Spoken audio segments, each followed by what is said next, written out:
그동안 잘 지내셨습니까? 저는 여러분 염려 덕분에 잘 다녀왔습니다. 하는 모든 일들 잘 마치고 왔습니다. 저희가 예배가 시작되기 전에 손님들을 소개할 때 박수도 치고 다 하는데 예배가 딱 들었으면 그런 일을 웬만하면 하지 않습니다. 왜냐하면 예배란 우리가 뭘 하는 게 아니고 우리가 하나님께 뭘 드리는 것이기 때문에 그렇게 하지 않는 것이 교회의 보통 전통입니다. 오늘 참 좋았습니다. 사람이 저만큼도 소리를 내는구나 하는 것도 느낄 수 있었고 참 좋았고요. 또 오늘 설교에 맞춰서 찬양을 해주신 것이 참 좋았습니다. 근데 거기서 이렇게 끼지 못하는 이유가 저 들으라고 한 게 아니고 여러분 들으라고 한 게 아니고 하나님께 올린 것입니다. 그게 다. 그래서 저희가 아멘 하는 것입니다. 왜냐하면 저도 그 올리는 마음과 똑같습니다 하는 진실한 동의이기 때문입니다. 그게 예배입니다. 오늘 제가 19번 방의 기다림이라는 제목으로 하나님의 말씀을 전하려고 합니다. 19번 방이라는 방은 없습니다. 그냥 제가 1919년이 다 지나가면서 1919년 동안 그 한 해 동안 하나님께서 우리에게 주신 것 생각해 보려고 그런 것입니다. 오늘 본문으로 읽은 창세기 2장 21절은 아담이 잠잘 때 일어난 일에 관한 이야기입니다. 이렇게 푹 자고 났더니 무슨 일이 벌어졌나요? 와이프가 생겼어요. 그죠? 토마스 폴러라는 사람이 무슨 얘기를 했냐면 남자가 가지고 있는 최고의 재산이나 남자가 가지고 있는 최악의 재산이 모두 아내이다 그랬어요. 그러니까 여자 하나 잘 얻어서 크게 성공할 수 있고 여자 하나 잘못 얻어서 패가 망신할 수 있다는 얘기입니다. 성경 잠언 19장 13절로 14절은 이렇게 말하고 있습니다. 잠언 19장 13절로 14절입니다. 여러 번 반복합니다. 이제 파워포인트 성경 안 띄웁니다. 왜냐하면 성경책 직접 찾아보시라고요. 아이고 가져왔는데 워치가 안 돼요. 그래도 찾아보세요. 예. 자, 창세기 잠언 19장 13절로 14절. 미련한 아들은 그의 아비의 재앙이요 다투는 뭐요? 다투는 아내는 이어 떨어지는 물방울이니라.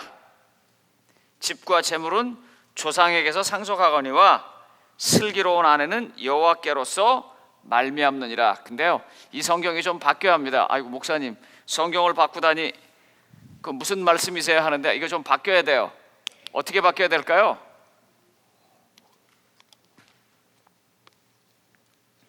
슬기로운 배우자로 바뀌어야 됩니다. 왜냐하면 이 성경이 쓰여질 당시에는 남성 중심의 사회였고 남자가 모든 걸 주관하고 선택했기 때문에 이렇게 썼지만 요즘은 그런 세상이 아니에요. 그래서 슬기로운 배우자는 하나님이 주셔야 돼요. 그런데 특별히 왜 이런 게 왜냐하면요 늙어서 여자가 필요한 것, 늙어서 남자가 필요한 것 뭐 그런 게 있는데 늙어서 여자가 필요한 거는 무슨 뭐 딸, 뭐 늙어서 여자가 필요한 건 뭐 용돈 뭐 쭉 있는데요. 남자는 아주 간단하더라고요. 아시죠 다? 늙어서 남자가 필요한 것 아내, 집사람, 마누라, 아이 엄마, 부인. 그러니까 이제 이 기울기가 기울어져서 여자 쪽으로 가는 것을 말하는 것입니다. 그만큼 삶에서 좋은 배우자가 중요한데 그 배우자를 어떻게 얻었다고요? 그 배우자를 어떻게 얻었다고요? 제일 중요한 건데요. 가만히 계세요. 잠잤는데 눈 뜨니까 생겼다고요. 딱 눈을 떴는데 얼마나 중요한 사안이냐면 내 살 중에 살이요 내 뼈 중에 뼈라고 말할 만큼, 그러니까 정말 어떻게 더 이상 표현할 수 없는 최고의 그 어떤 것이 내게 왔다. 자고 일어나니까.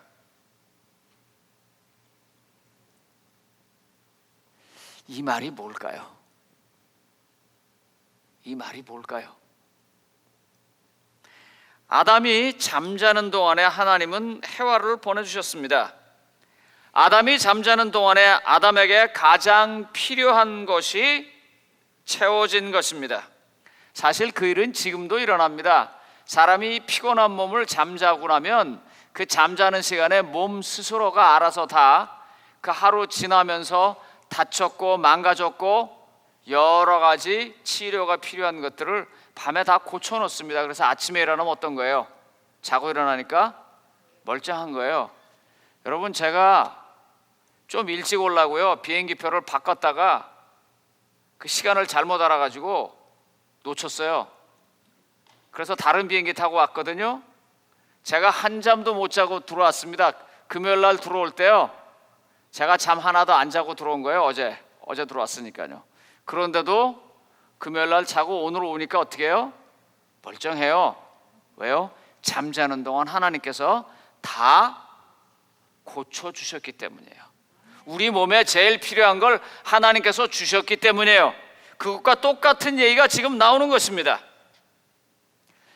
이 말은 뭐냐면 인간에게 있어서 가장 중요한 것은요 인간이 획득하지 못한다는 것입니다. 인간에게 있어서 가장 소중한 건 하나님께서 선물로 준다는 것입니다. 그래서 성경에 보면 구원이 뭘로 얻는다 그랬어요? 은혜로 얻는다 그랬어요. 하나님의 선물이라고 그랬어요. 그걸 뭐로 받는다고요? 믿음으로 받는다고요. 믿음으로 받는다고요. 그래갖고 제가 좀 생각해 봤습니다. 야, 이 잠자는 게 뭐냐? 그냥 눈 감고 자는 것만 말할까? 분명히 그 이상의 의미가 있을 텐데 이 잠자는 게 뭐냐? 성경에 보면요 예수님께서 잠자는 장면이 하나 나옵니다. 마태복음 8장 24절로 25절입니다. 마태복음 8장 24절로 25절. 바다에 큰 놀이 일어나 배가 물결에 덮이게 되었을 때 예수께서는 뭐요? 주무시는지라. 제자들이 나와 깨우며 이르되 주여 구원하소서 우리가 죽겠나이다. 근데 이거 되게 웃기는 장면입니다. 여러분, 이거 되게 웃기는 장면이에요. 가만히 생각해 보세요. 제자들의 본업이 뭐예요? 어부예요. 배도 잘 알고 그 호숫가도 잘 아는 사람입니다. 예수님의 직업은 뭐셨어요? 목수셨어요. 지금 배가 갑자기 아파요. 오른쪽이 아파요. 그래서 손을 갖다 대고 이렇게 했어요. 거기가 계속 아파요. 그럼 뭐예요? 우리 안식일 교인들 대부분 다 의료 전문가시니까 그 뭐라 그래요? 맹장염. 아, 이게 이런 거 대답할 교회는 우리 교회밖에 없어요.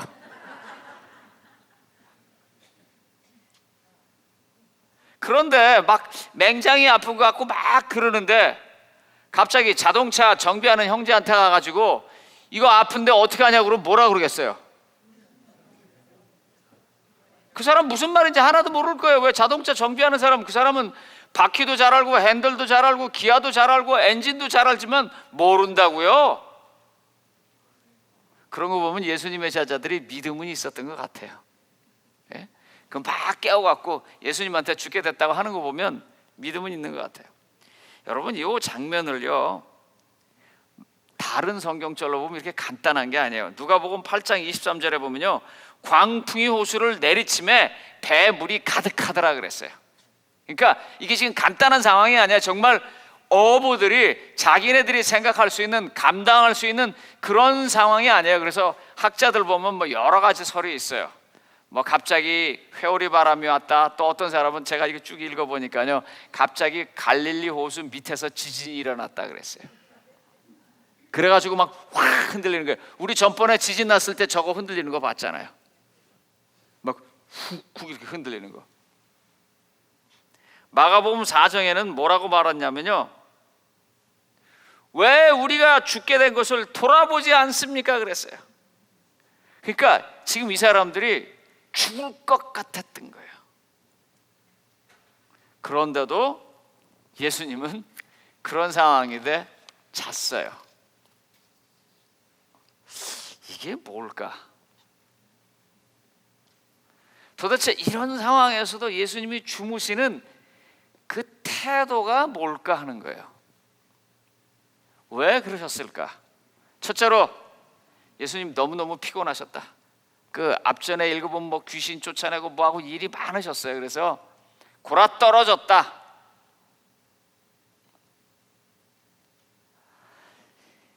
그건 아닌 것 같아요. 예수님은 뭔가 좀 다른 게 있는 것 같아요. 죽는다 할지라도 뭔가 좀 다른 게 있는 것 같아요. 안 죽겠다 하는 그런 믿음이 있든지, 아니면 죽어도 좋다고 하는 믿음이 있든지, 뭔가 이분들하고는 다른 것 같아요. 그걸 제가 성경에서 좀 찾아봤습니다. 창세기 22장 3절로 4절입니다.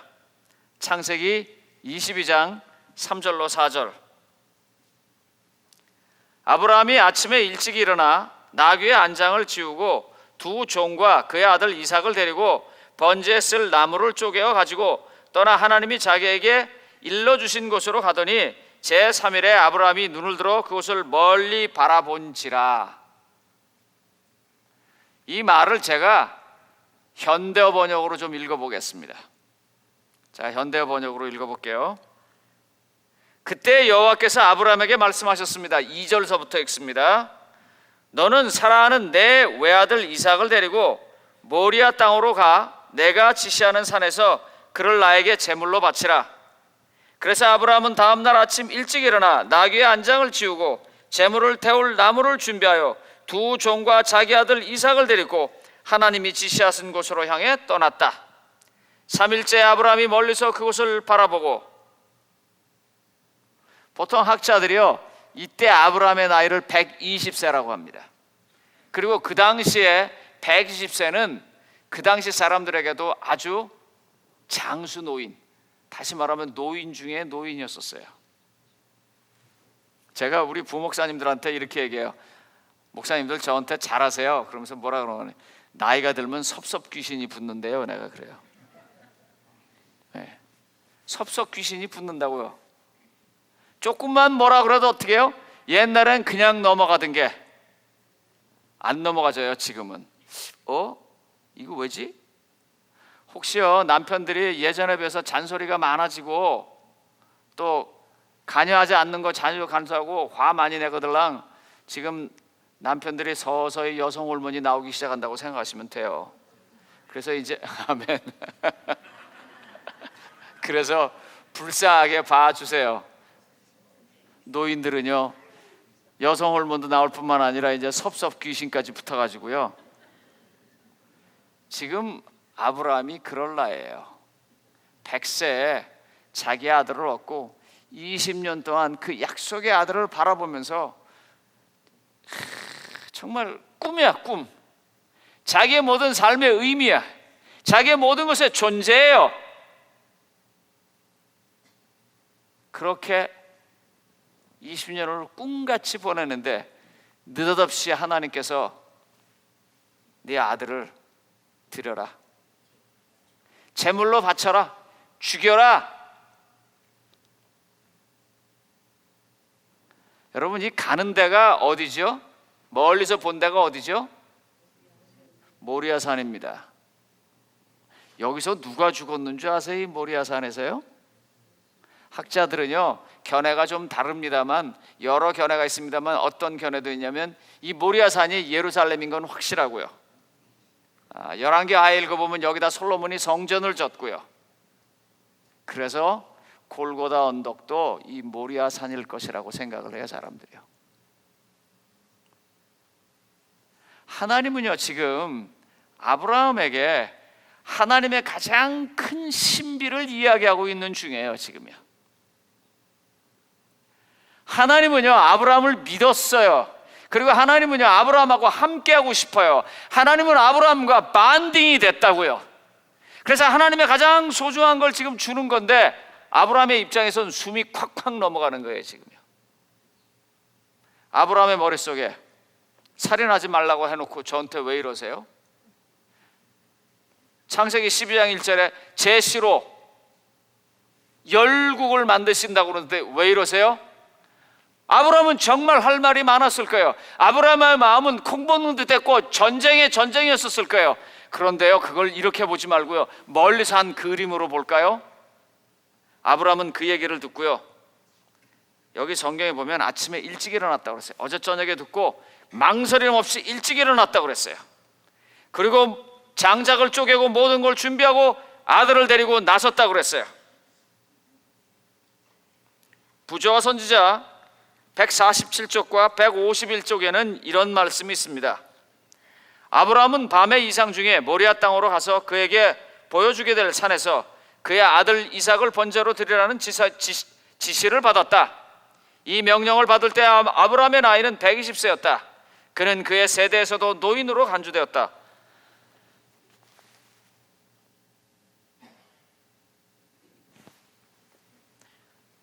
죄송합니다. 잠깐만요.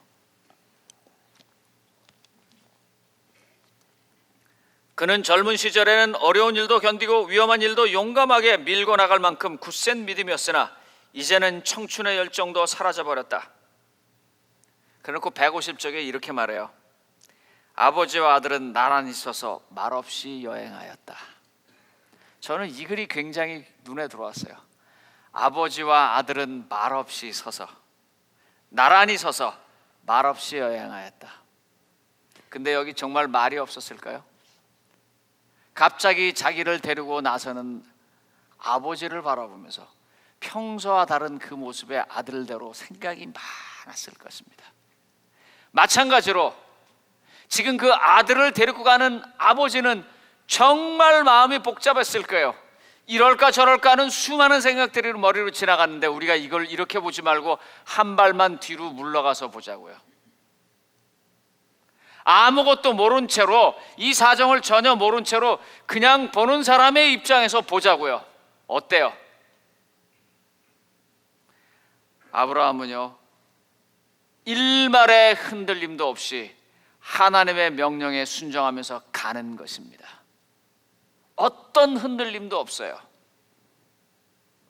잠잔다는 말은요, 이런 것입니다. 내 안에서 여러 가지 일이 있다 할지라도 그 일어나는 수많은 일로 내 마음이 이렇게도 흔들리고 저렇게 흔들리고 이 생각도 나고 저 생각도 난다 할지라도 여전히 내가 행동할 때에는, 여전히 내가 뭘 결정할 때에는, 여전히 내가 내 발걸음을 하나 더 나설 때에는 그 명령대로 그냥 가는 것입니다. 그게 신자입니다.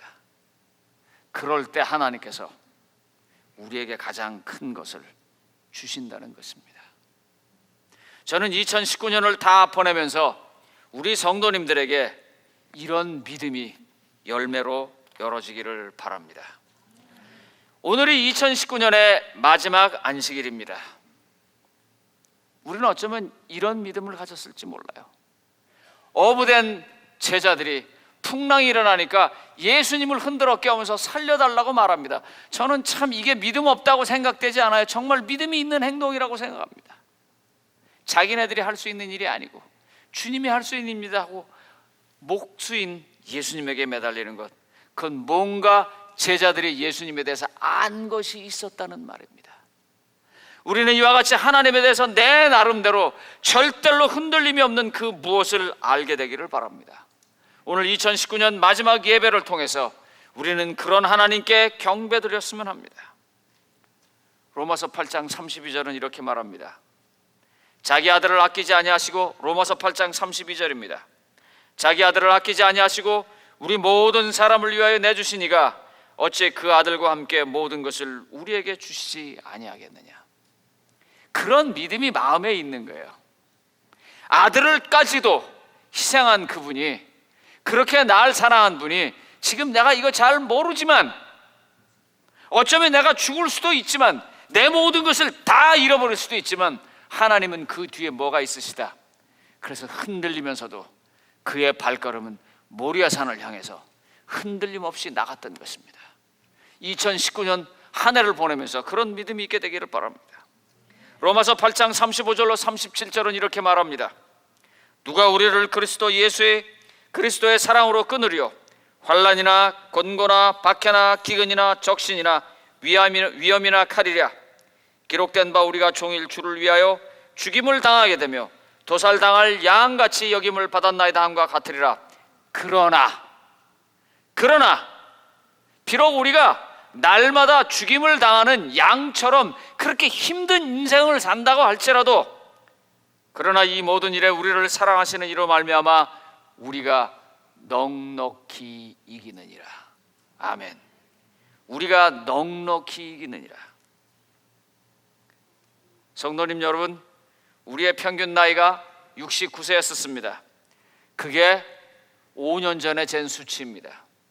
아마 지금 우리의 평균 나이는 그때보다 조금 더 올랐을 것입니다. 이제는 아마 70이가 됐는지도 모릅니다. 이제 우리에게 남는 것은, 죄송합니다, 우리가 결혼할 일도 이제 없고요. 몇 분 그런 분들은 예외입니다. 우리가 아이를 낳을 일도 없고요.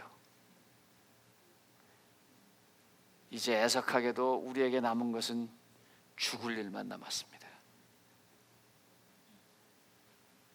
그런데 하나님은요, 뭐라고 말하냐면 넉넉히 이길 수 있다고 말해요. 넉넉히 이길 수 있다고. 오늘 우리가 이 밤에 잠을 자면서요, 내일 아침에 못 일어날 거야, 그러면 주무실 수 있겠어요? 나 지금 이 눈 감고 그냥 자면, 그러면 또 분명히 여러분 난 그렇게 자다 죽으면 딱 좋겠어, 그러실 분 계세요. 근데 그 거짓말인 건 저나 여러분이나 다 압니다. 그죠? 우리가 밤에 눈을 감고 잘 때는 우리의 마음속에 무슨 생각이 있냐면, 자고 일어나면 내일 거뜬하게 일어나겠지, 그래서 눈 감고 자는 거예요. 그게 안 되면 못 자요. 그 밤 어떻게 자겠어요? 눈을 부릅뜨고 어떻게 해서라도 안 자려고 그러지요. 성도님 여러분, 그런 잠입니다. 내가 눈을 감고 자면 내일 아침엔 훨씬 더 가뿐한 내 모습으로 일어날 것이다 하는, 그래서 자는 그 잠을 잘 때 하나님은 해와를, 우리가 가장 바라는 것을 우리 앞에 놓는다고 하는 것입니다. 어떠한 상황 속에서도 하나님께서 내 편이시고 내 우편에 계시면서 나를 지키실 것이라는 그 믿음으로 보낸 19년. 그래서 이 19년이 다 지나갈 때에는 내가 기다리고 원했던 것 하나님께서 꼭 제게 주셨기 때문에 20년을 기쁜 마음으로 맞이하게 되시길 바랍니다. 저는 오늘 찬미 470장을 부를 것입니다.